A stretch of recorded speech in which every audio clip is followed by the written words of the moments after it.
Are you sure this is what you want? The woman asked. It can be very dangerous. You need to be sure. I looked her in the eyes and nodded.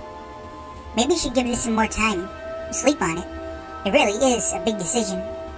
No, I answered. This is the only way. It will solve all my problems. The woman looked at me for a minute, sighed, and then nodded. Okay, I'll help you out, but I take no responsibility if this goes wrong. She stood up, took a decorative cloth, and covered the crystal ball on her ornate table. I don't normally do things like this, she muttered while walking over to an old chest. Most of the time, I just read fortunes, sell fake love potions, you know, what people expect a gypsy to do. I save the real magic for myself. She looked up from the chest, and those who have a real need. She handed me a small orange vial. You will drink this. Every 5 minutes that passes, you will age a year. When you reach the appropriate age, you drink this. She handed me a second, blue vial. This will halt the process. Be careful, my young friend. This is not something to take lightly. Add a few years, nothing more. I nodded and thanked her profusely. I ran back home. Well, it still was my home for a few more days.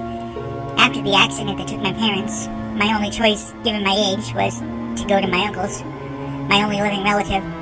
But he was cruel, abusive. His life was marred by substance abuse and stints in and out of jail.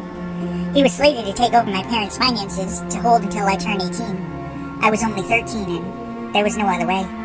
I knew he intended on selling their home, my home, and pillaging any funds in the account. I would be abused, abandoned.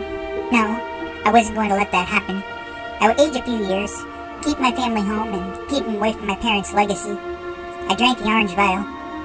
It tasted horrible. My lips went numb. I felt woozy. I started to fall.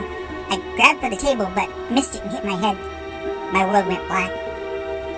Later, I woke up, held my aching head. I had no idea how long I'd been out. I looked in the mirror across the room and gasped. There, staring back at me, was an old man. Frantically, I looked for the blue vial and found it, broken on the floor when I fell. I could feel myself aging, getting older by the minute. I looked to the mirror again, but my vision, it was going dark. It won't be long now. I held my head and cried.